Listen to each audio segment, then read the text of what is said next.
Good afternoon, this is Talek of the Liyin, and we're across the river from Unistaten resistance camp at 66 kilometer along the Morice River and on the Morice River West Road. And the date today is June 26th, and I'm sitting here with Jenny and Callum of the UK, and we just spent the day together, and yes, yesterday we shared a meal at Taugastai's house. And today we spent the day at this camp, and I'd just like to hear some of your responses so far of your experiences with us, some of our dialogue, as well as if you can relate it to your experience from back home and in your travels. That would be really lovely. Well, it's been really amazing to meet everyone and talk to them about what's going on here, and being able to see the camp and be there for the afternoon and help out a little bit has really put it into context as well, and you see the land up here and kind of see what it is that you guys are fighting for. But it's just been incredible to talk and see, like, I think the world view voiced by the people as part of this struggle is something really amazing and something that I really respect, because you're fighting for what's yours and what belongs to you and where you're from, but with a view to how it relates to the rest of the world and the effect that these things are a global issue and things like that. And I mean, back in the UK, people are just starting to fracking, and there is resistance and protest of different kinds against that, so it is really easy to kind of relate the two. And I think the strength of the total refusal and whatever means necessary, and that what's important here is stopping this happening, not making a symbolic stand, is something that I'd love to take away with us and see happening more. Yeah, I think in that overall view, the link between fracking, between natural gas pipelines, between mining and industry in general, is something that has been new to me, and certainly that overall view is a really powerful point of, like, just as the people need to unite, the people in the First Nations, the people in the small towns, the people in the ranchers, all need to unite, to recognise that it isn't just a pipeline, it's not just a PTP, it's pipelines, it's the mass industrialisation, it's the destruction of all these areas, that if they don't do it here in a beautiful place, they'll do it somewhere else, somewhere equally as important to people, and that recognition has been really important. I'd really like to take that back to the UK, and certainly in our perspective, where we're from in Scotland, in Aberdeen, like, there's oil, that's where all the oil in the UK comes from, and the natural gas, and they said there'd be jobs. That's why it was developed, for the jobs, and I'm sure there have been some jobs created, but not for the people who live there. There's still, the unemployment so high in the villages, and there's been no development of the communities, of the roads, of the social housing, none, ever since the 70s when oil was discovered. So our perspective, like, coming and hearing what the oil corporations and the gas corporations are telling the people here, that there'll be jobs, is just that didn't happen in the UK. It didn't. So they'll tell you that, but then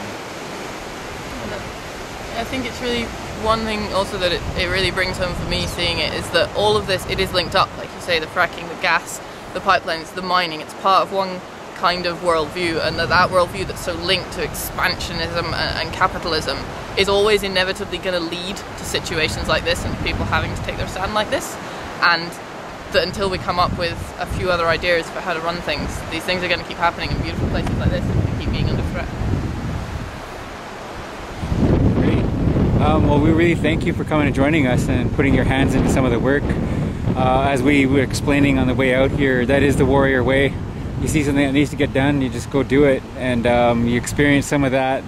And one of the things that we've been discussing too is how to attract more folks to this kind of a movement, and not only in our local community but worldwide.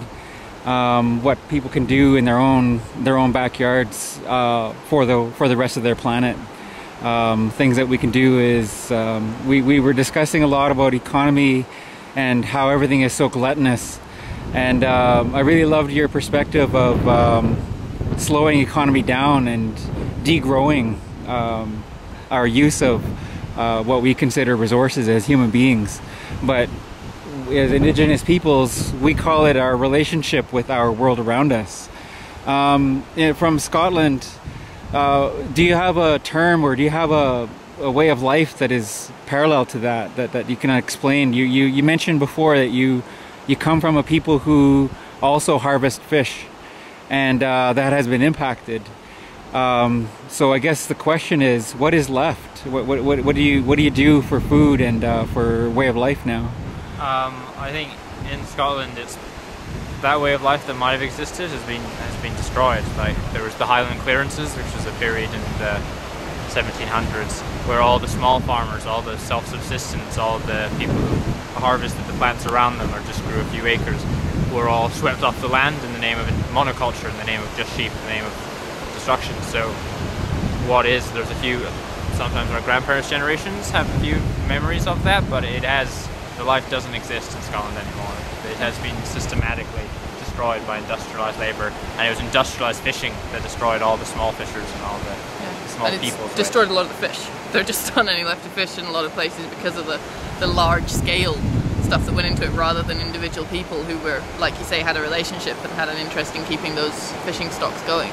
I mean, I think more recently there have been some people trying to kind of search out new different ways of having a relationship with where they live, and different ways of farming the land, and it's sometimes called diversifying, and sometimes it's really good stuff and sometimes it's not so great, but people toying with different kinds of crops rather than just one on a large scale, and land that a couple of people can look after, and looking after different species of animal and things like that. So maybe there are some kind of new possibilities for but without the traditional knowledge in our own peoples, that's kind of where people in Europe, particularly in Britain as well, really have to reach out further and to find other people who have, like a lot of the First Nations here, still retain that relationship with the land, because the memory of that, which probably existed in our countries, has been so systematically destroyed by capitalism that we actually have to go out in the world and sort of go, okay, we've screwed up our country. How do you guys stop everything dying? Like maybe we can learn from that again. And thank you for having us here. Yeah, thanks so much. Do you have any questions, Tagaste? It's good. It's pretty solid. Not late, huh? Thank you very much. Thanks, guys. Snakaya, Jenny and Callum.